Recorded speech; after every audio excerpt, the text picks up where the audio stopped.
Have you ever asked yourself why your spiritual practice doesn't seem to be changing your life? Have you wondered why, even after hours of chanting and sitting in meditation, your inner peace remains elusive? Welcome back to the channel, the place where ancient wisdom meets real-world transformation. Today, we're going to talk about something that many overlook at the beginning of their Buddhist journey, and it might just be the missing piece for you too. Everyone hears that to start practicing Buddhism, you should learn to recite sutras, meditate daily, maybe even visit a monastery or listen to Dharma talks. But what if I told you that these external practices are not where it truly begins? What if the real starting point, the one that actually lays the foundation for enlightenment, is something far less glamorous, something internal, even invisible? That something is restraint, self-restraint, discipline of thought, word, and action. This video is about why Buddhism begins not with what you do, but what you choose not to do.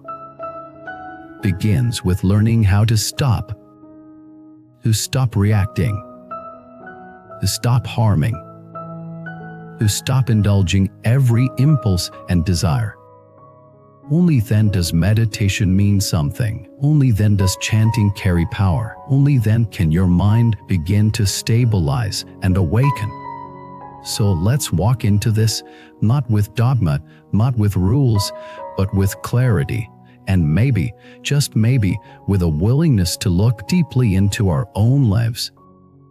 Let's start by considering why restraint comes first. Imagine trying to pour clear water into a muddy cup. No matter how pure the water, it will become clouded the moment it touches the dirt. The same is true of your mind. If it's full of greed, anger, jealousy, and desire, no amount of meditation will clear it instantly. Your mind must first be prepared, cleansed, softened, made spacious. This is where restraint comes in. Restraint is not repression, it's awareness. It's recognizing an impulse and choosing not to act it out unconsciously. It's the first moment of mindfulness, the space between stimulus and response. For example, you feel anger rising when someone insults you. Bold you snaps back immediately, but the restrained you notices the surge, breathes, and responds from clarity rather than emotion. This moment, this tiny moment of control, is the seed of liberation. You're no longer a slave to habit. You're no longer a puppet of your karma. You are becoming free. Buddhism doesn't start with sitting on a cushion. It starts with how you live when you get up from that cushion. It's about how you speak when you're frustrated. It's about how you act when no one is watching. It's about what you feed your mind, what you feed your body, and what you feed into the world.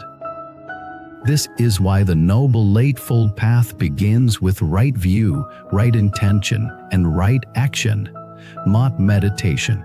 Because without ethical living, the practice becomes hollow. Without moral clarity, your mind cannot stabilize. And here's the uncomfortable truth: restraint is hard, especially in today's world. You live in an age of excess. Everything is instant. Everything is accessible. You are told to follow every desire, to express every emotion, to chase every pleasure. But Buddhism offers a radically different path. It says slow down. It says question your cravings. It says not every desire is worth pursuing. This is not to punish you, it's to free you. Because every time you give in to an unconscious desire, you reinforce the illusion that something outside of you can complete you. But the truth, nothing outside can fill the emptiness inside. Only awareness can do that. Only wisdom. Only the kind of freedom that comes from not needing the thing you once thought you couldn't live without.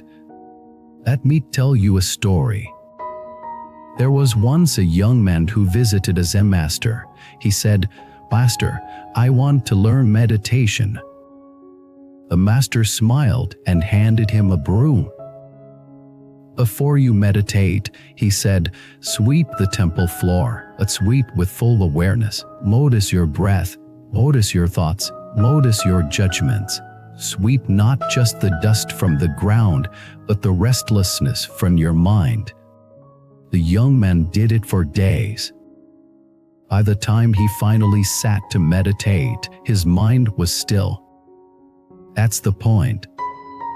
Discipline first, stillness follows.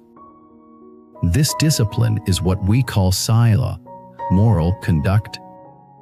It's the training of body and speech to refrain from killing, stealing, lying, intoxicating the mind, and misusing sexuality. But again, this isn't about rules, it's about alignment.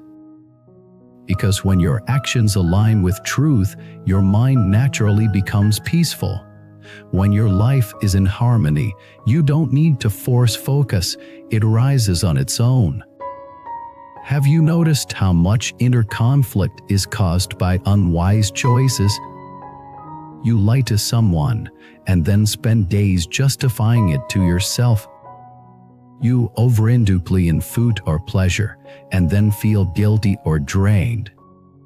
You lash out in anger and then regret the damage done.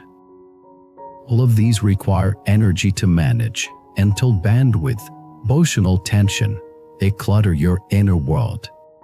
But with restraint, that energy returns to you. You become centered, calm, steady. Now when you sit to meditate, you're not carrying the weight of chaos. You're ready. Your practice deepens. Your insights sharpen. Your heart softens. So the real question is, are you willing to begin there?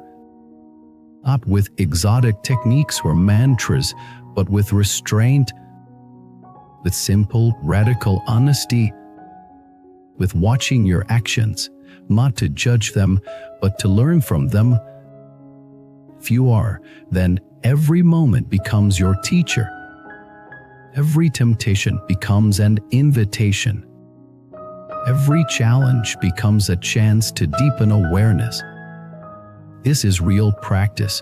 This is the path that transforms. And yes, it's not glamorous, there are no fireworks, but over time, it works.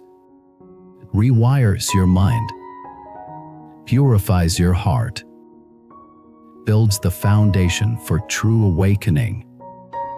Let's pause here and ask some real questions.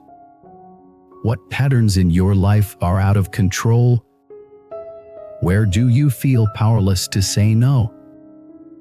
What would change if you chose restraint over reaction? You don't need to answer perfectly. Just begin observing. Restraint begins with noticing and builds from there. And remember, the Buddha didn't begin his path under a tree in meditation. He began it by renouncing the palace, by saying no to excess, by living simply. That was his first act of liberation, and it can be yours too. So the next time someone says that Buddhism starts with chanting or that meditation is the key to enlightenment, smile. Because you know the secret. You know it starts one choice at a time. One moment of awareness at a time. One breath of restraint. One step closer to peace. Thank you for watching this video. If something in this message stirred something in you, if you're ready to begin or begin again, share your thoughts in the comments. Let's grow together in this path of mindful living. Don't forget to like, subscribe, and hit the notification bell so you don't miss future videos like this. Until next time, observe, restrain, and remember who you really are. Before you leave, here's something special. In Buddhism, we believe that every encounter carries a deeper meaning. Would you like to discover your true soul connection, the one written into your destiny? Take the Soulmate Test today and unveil the hidden truths of your journey. Click the link below and begin your path now.